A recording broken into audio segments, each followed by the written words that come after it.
If I talk to clients, the challenge they have with this is that if they've got an environment at the moment, potentially if they're, and they look at use cases, potentially if they're not an organisation that can put 100% of their users in the cloud, then aren't they just going to add complexity? I think there is a certain element of agreeing with that in saying, yes, if you're going to look at, I don't know where these page down things are on this space bar, that's quite simple. If you're looking at it from a technology point of view, then yes, you might be able to, you're about to add complexity. If you're looking at the various delivery models that virtual client, that's what you might have to manage in your organisation. So here about desktop cloud and its simplicity, I'm going to kind of play the devil's advocate on some of the discussion I'm doing and saying that I'm basically representing the client. This is what clients are telling me. So what does that say? That says to me that desktop cloud is suitable for certain use cases. And those use cases, typically if you're looking at a public or private cloud using a kind of a VDI environment, kind of sit within that box.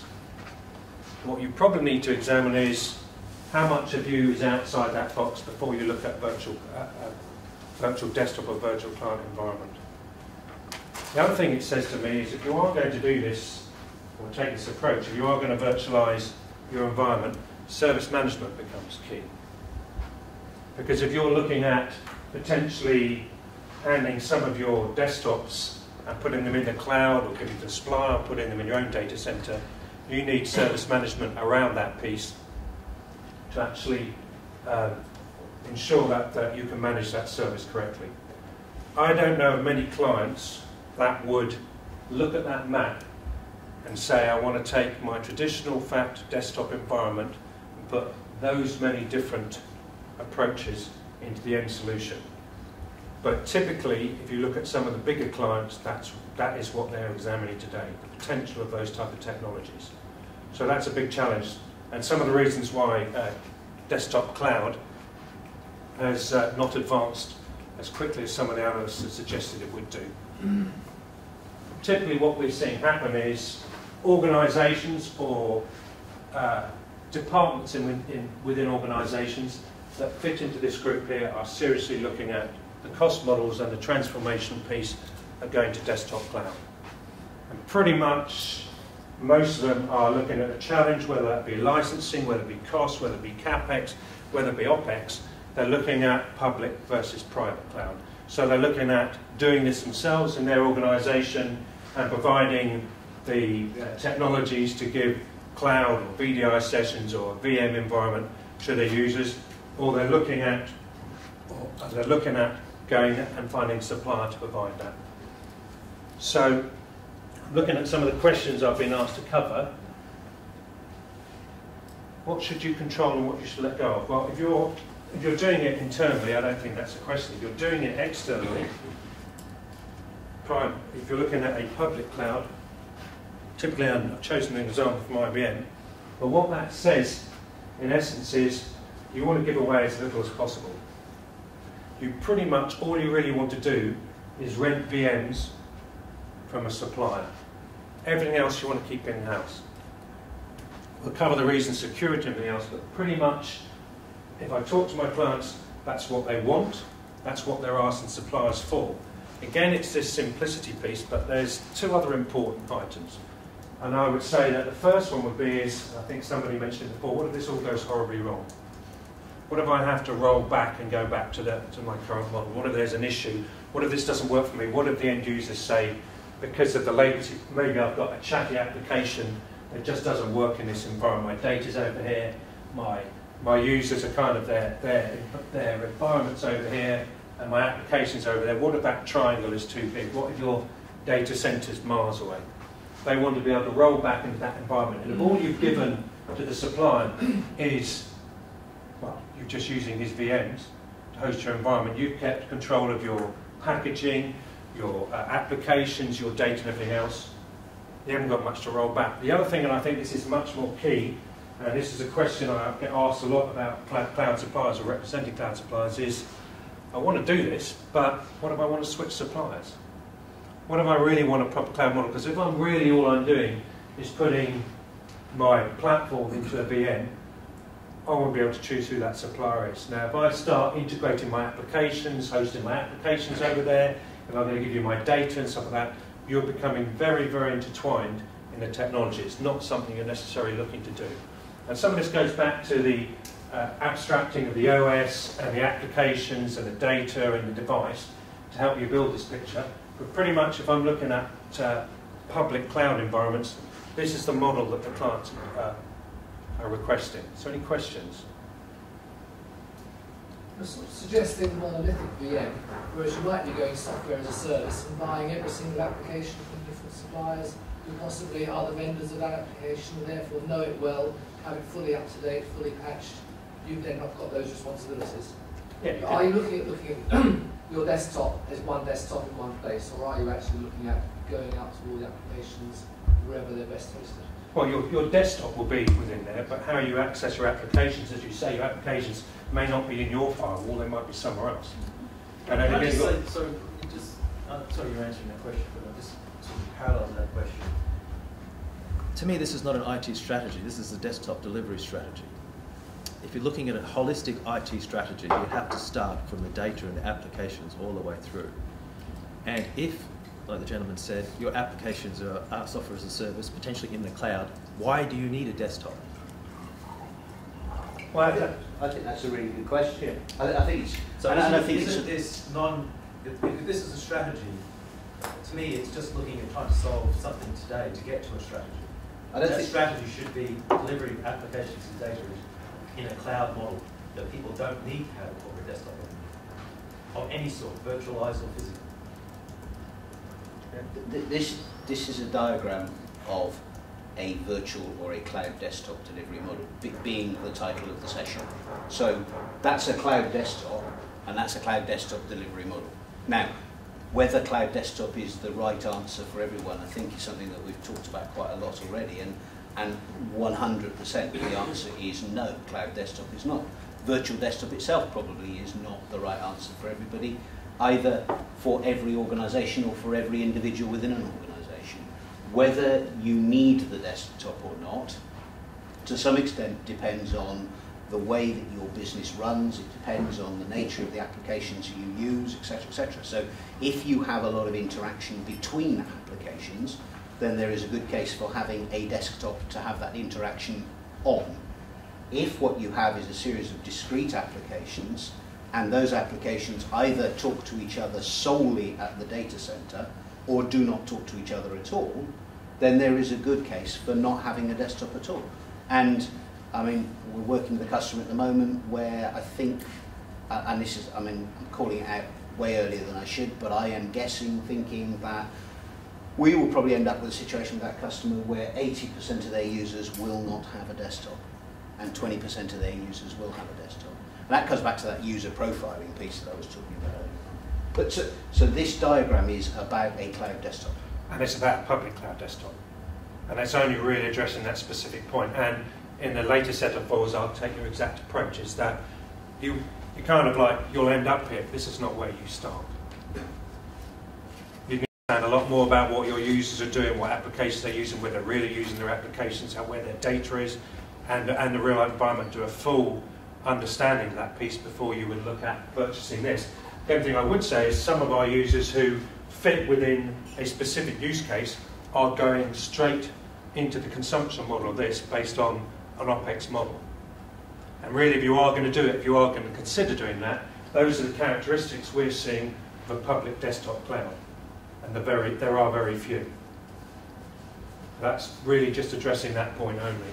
So if we think about the things that we're going to look after, and then that nice idea that this is on the side IBM, so we'll go with IBM, is going to look after the desktop environment that you're storing for us. If you guys are going to be seriously hot at doing that, which you would hope that you are, do you not think there is the potential for you to manage the middleware almost so that people wouldn't have to have You know, if you want to use Windows 7 for that app, then great. But if you want to use XP for a different app, then you could do. You wouldn't have to do things the same way as we do them now.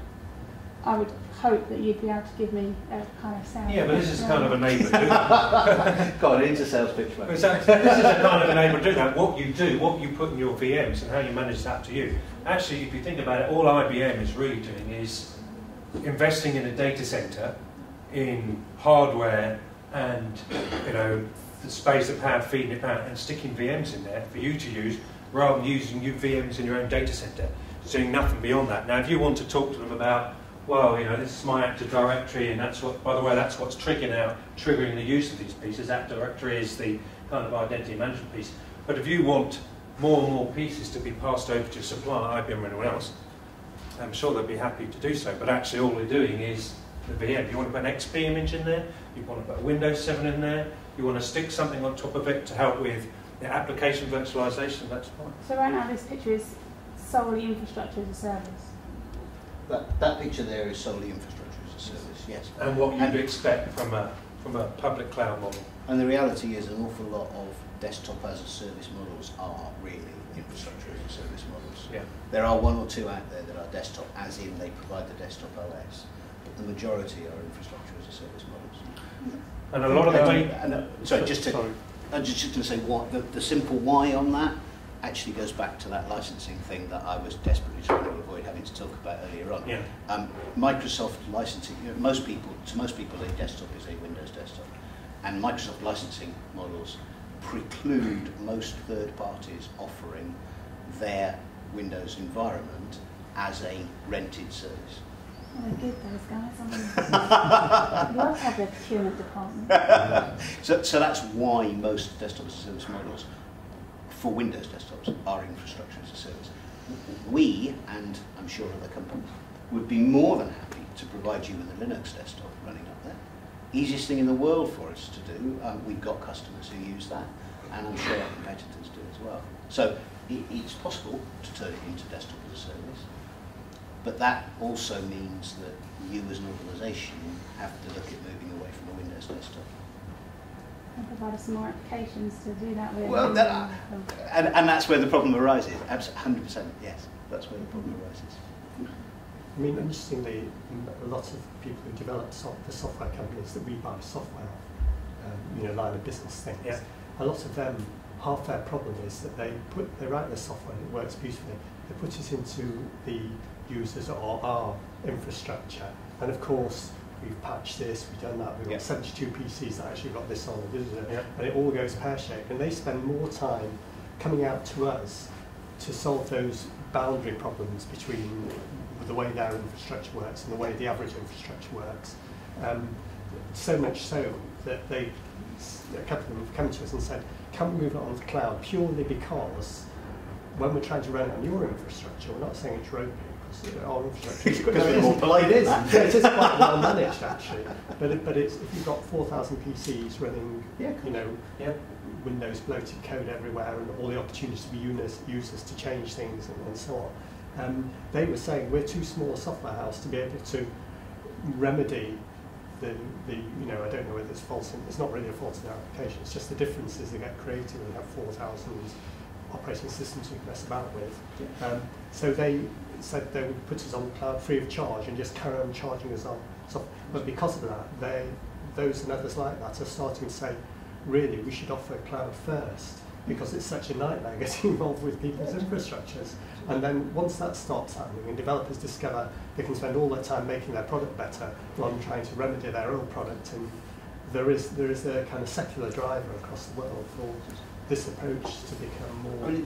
The thing I would say is, I said earlier on, cloud is just a, I shouldn't say this, but cloud is just a word. The reality is they're delivering you software as a service, which means that they're probably running the software in some kind of desktop environment themselves, or they're running it on Linux. Sorry, they're running it on a Linux piece, or they're running a Unix piece, and they're doing a web browser front end, or whatever it is. But fundamentally, it's only cloud if all of the management tools and all of the environmental things associated with being cloud are in place as well. Point is, what they want to do is run their software in an environment they control and understand. I mean, it's all which about is absolutely understandable. simplification and standardisation. Well, actually at our end, obviously, but also at their end as well. And that's the point. What all of this is about is moving that point of standardisation. So, you know, I started off by saying we used to standardise on the PC. Now what people are trying to do is standardise the way they deliver access to services, they deliver applications and systems and so on. So if you can standardise that, you can then let go, for want of a better word, of this. So 2 points I want to make to this slide to do with the business side of things while it's up there is, if you look at the guys who are really advanced in this state, typically the financial institutions are very interested in this model, basically because it's become, they basically just want to buy VMs off a third party. They've done some P2V, that's their cost. They see this now as, when they come to us, they're saying, well, we know how to do this, we know it works. Actually, all we want to buy is this type of environment to stick all our stuff onto. So that's one side of it. The other side of it is, and this might be seen as negative, be aware that desktop cloud, or desktop in the cloud, out of all the models of cloud, is probably the least, carries the least cloud attributes. You're not going to find too many suppliers that let you turn this on and off, you know, set up 100 seats, then turn them off and turn them on again. Pretty much you'll find that the commercial models around this are less flexible than most cloud commercial models. So you'll probably be asked to buy the seats in advance. You'll probably be asked to sign a contract that's of a reasonable length. You'll probably be able to, you know, increasing them in volumes very quickly is probably very good news to the supplier. Decreasing them beyond a certain amount of percentage seats is probably a challenge to them. So if you look at that model and look at the attributes of cloud, it's not as elastic as you would expect it to be. And as I say, some of the commercial models are not quite OPEX, CAPEX in the same way as some of the other cloud solutions are.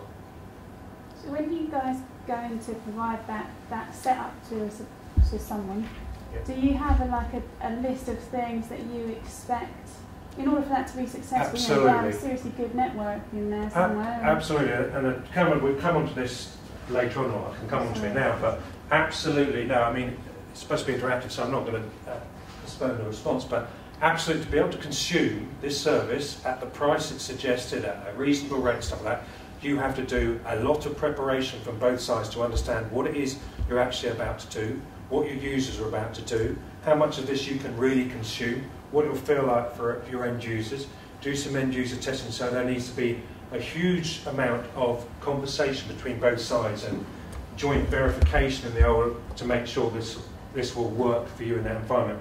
Okay, you can run, typically you'd run a pilot to do this, but you're not going to invest in network. You're probably going to try and do that over the internet during a pilot, so you won't necessarily know how that's going to respond.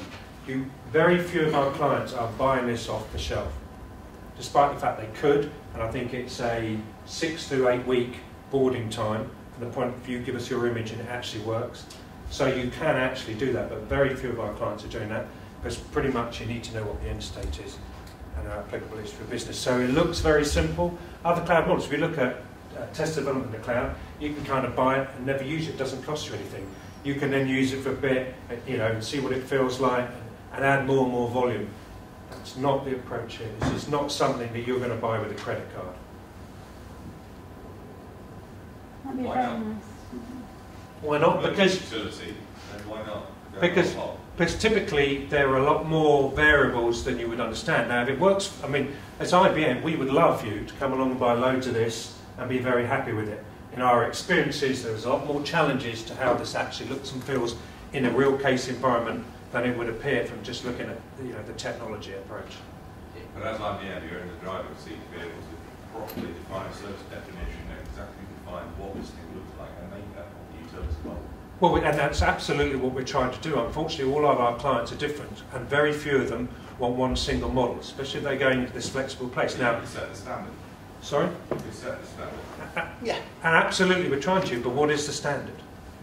So Because if it doesn't work for your end user, and one of the things we put in this assessment is actually we do analysis, real world data of what your end user is experiencing, and when they use the virtualized environment, whether this is a public or private cloud, we can provide the same data back. And guess what? When we tell users that it's actually a better experience, what are they telling their organisation? They're telling them it's a worse experience. It's all perception. Because it's just changed. They've got an environment they're not so keen on. They don't want a thin client. Whatever the reason is, if they're not receiving their services as they were receiving them yesterday, their perception 9 times out of 10 is worse. So we're able to show a client that his applications load more quickly. They fail less. They're available for more time. They function at exactly the same speed. There's less integration problems. And his end user testing will tell them it doesn't work as well as my system used to do. Now that doesn't specifically address your point about creating this, one-of-a-kind model that everybody wants. And by the way, we'd love to do that. We'd love to take the model of Sky Television and take the subscription model, because this absolutely, from a business point of view, is a subscription model. The challenge is our users are not able to consume this as they would cable television. So I think the answer I would give is we have. So it is standard. So it has a set of standard service levels. It has a standard desktop size, virtual machine size, etc. So it is standard. There are lots and lots of standards in it, and it is priced as a standard price, subject to the usual thing about big volumes attract big discounts, or bigger discounts. So the standardisation in that sense does exist. I think what I was just saying, and it is right, is that basically pretty much every customer that comes along and says, that's brilliant, that's just what I want, standard, immediately then starts to discuss all the changes they want before it's right for them. So I think we've kind of learned a lesson. We've said, actually, this looks like it can be made a consumer model, a consumption model, whatever you want to call it, utility model. So we'll build it. We'll make it a standard set of services that would work if it was us that was the organisation consuming it, so the service levels would be acceptable to IBM itself, etc. We've been out and we've talked to customers and they've said, oh yeah, that kind of service level would work for us, that kind of desktop size would work for us, etc. So there it is, buy it.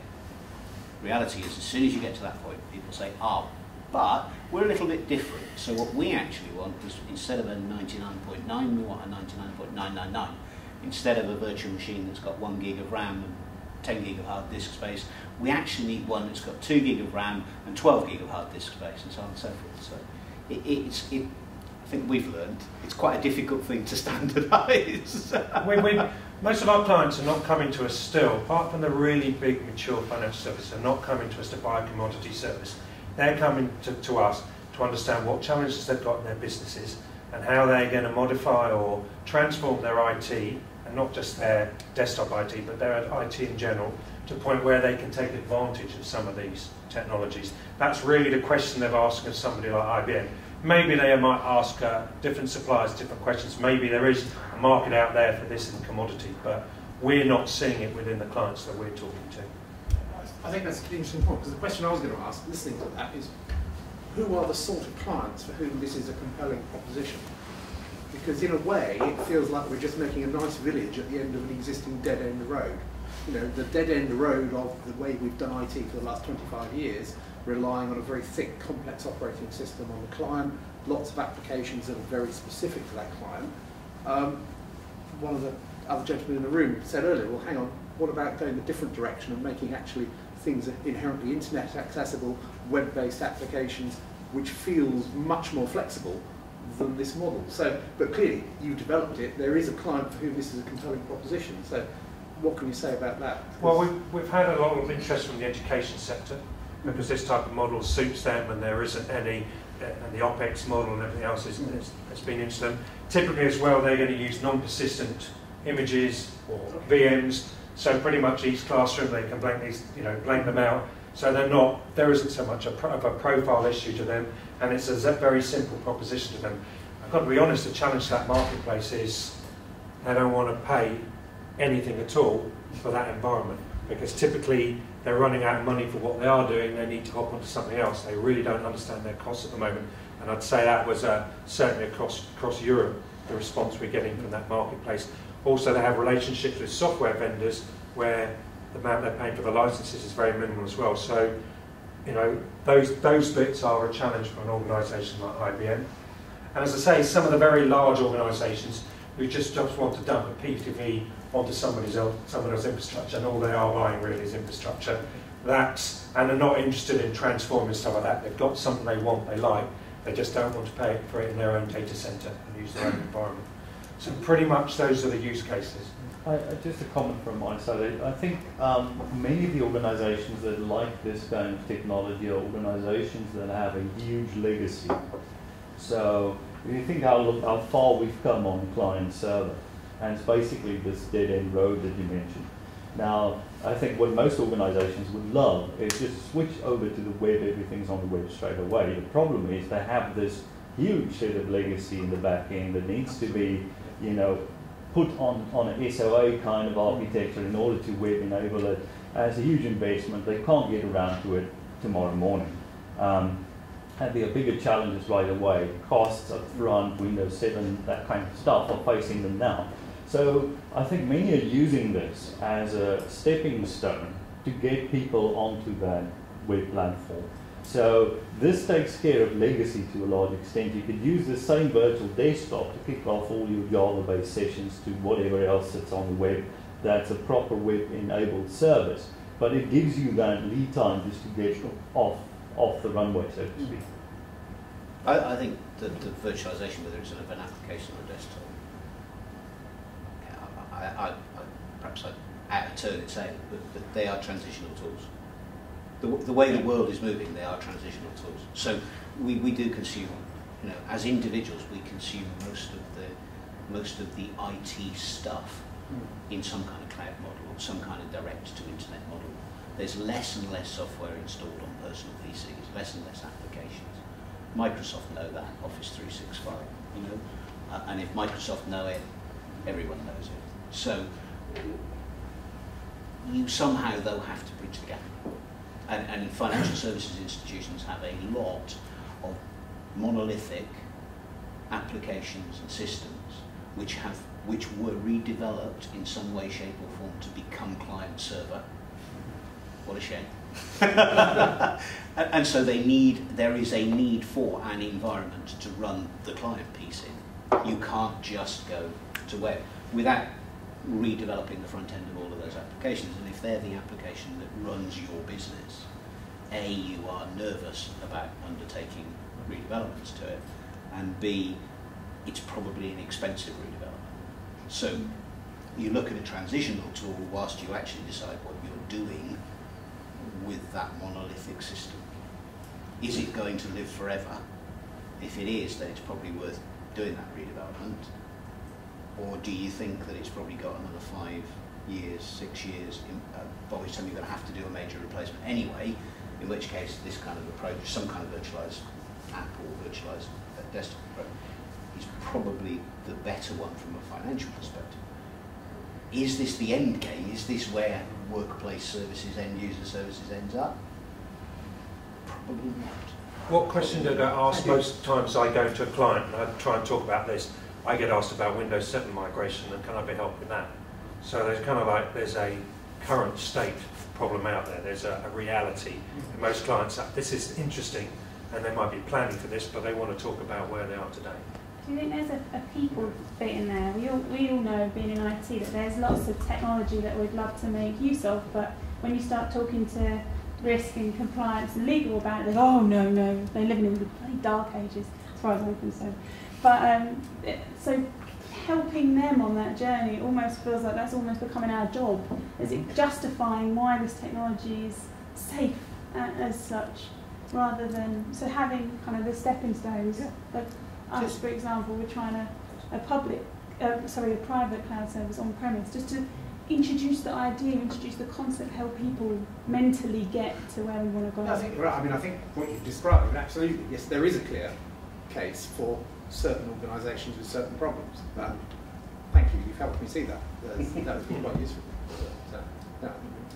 And that's definitely changed. We've seen a lot of clients who everything about their profile says they can consume quite a lot of their services through a public cloud are starting in private. It's exactly the same thing. They just want control over that. They want to understand it. They want to kind of see it and see the lights flashing in their data center before they consider, now they understand the beast, of putting in a hybrid or a cloud model.